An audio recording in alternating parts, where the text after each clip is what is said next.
From yogis of ancient times to popular movies like Interstellar, there have been stories and some seemingly real instances about time travel. Is time travel really possible?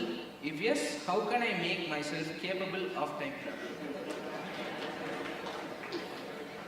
See, these things have been misunderstood very badly because science and mysticism is coming to you from Hollywood movies, unfortunately.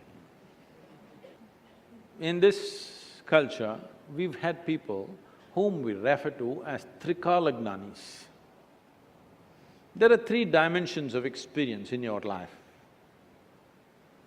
There is something called as past, which is a bank of memory within you.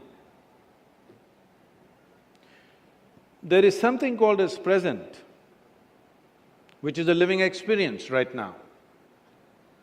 There is something called as future, which is the power of our imagination.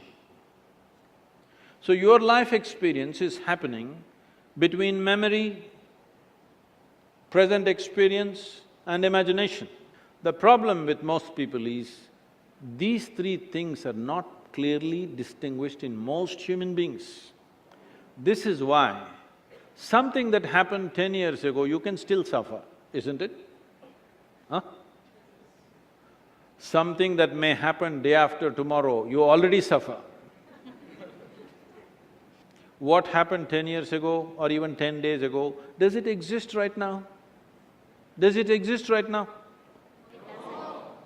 What may happen day after tomorrow, does it exist right now? No. So if you suffer something that does not exist, should we call you sane or insane?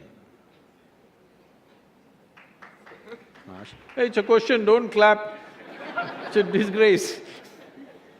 If you are suffering something that does not exist, is it sanity or insanity? How many people that you know, including yourself, are insane like this? They suffer things which don't exist. Nearly 99.99, isn't it? Happening all the time? So these are all idiots who are doing time travel.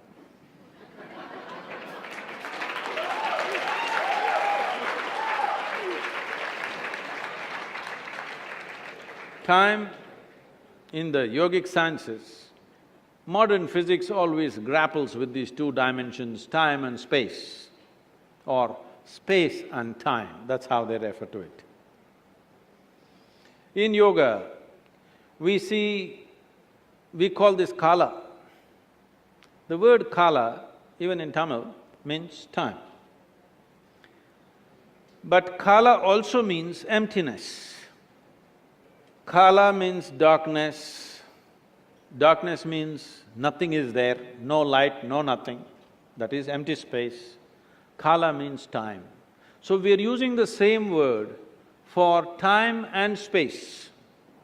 We just have a distinction called Kala and Mahakala. There is time which is caused by revolutions of physical dimensions of life. When I say revolutions of physical dimensions, everything that's physical is in a circular moment.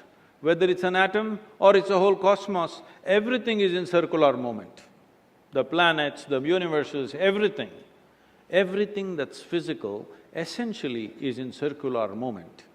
So this is kala, the time that you know because of rotation of physical objects.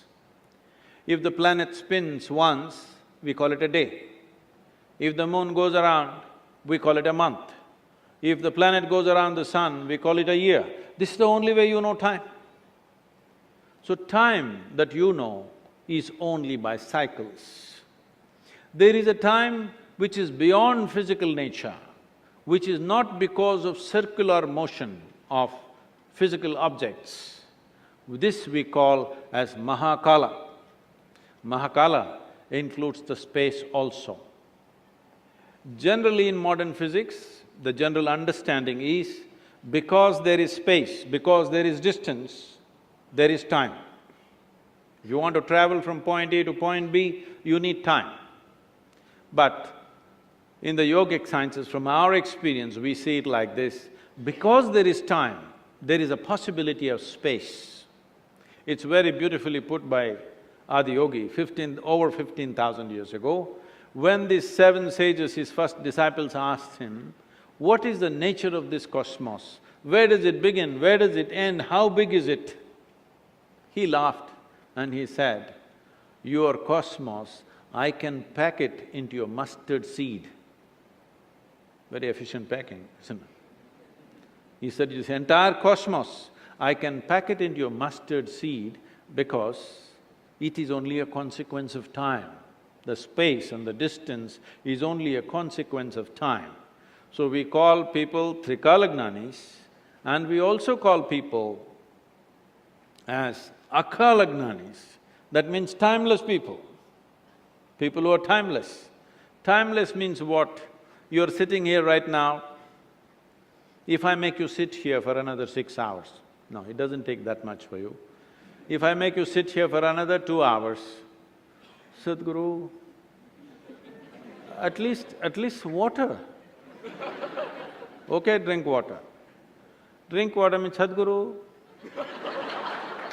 that calls, okay, go and come. Another 2 hours, Sadhguru. Okay, we give you that. After that, you don't ask permission. Your body is cycles of time, isn't it? You don't have to look at the watch. If you observe your bladder, you know how much time? Yes or no? It's keeping time. So, your sense of time right now is only because of your physical identity. If you can sit here without any sense of body, then you don't know time. You've heard of people who sat for hours on end, days on end. This happened to me at a certain point when I was little older than you, I was 25. I just sat in one place and suddenly I did not realize time. I thought it's 10-20 minutes, about 4.5 hours had passed. And I was like blowing with ecstasy. Then they started happening more often. If I just sat in one place and I think it's 2 minutes, hours, 7-8 hours have just passed away. One day I sat down and I thought it's maybe 25-30 minutes. I was sitting in a rural space around Mysore, and when I opened my eyes, the big crowd. India being what it is, the garlands around me, people are trying to molest my feet. And I say, where the hell did you come from? Then they say, you've been sitting here for 13 days. I thought it's only 25-30 minutes. Only when I tried to open my legs, I found my knees were locked up. It took a lot of effort to straighten them. But in my experience, I thought it's only 25-30 minutes. But when I say this may be a little difficult to grasp. But have you noticed, on a particular day you were very joyful.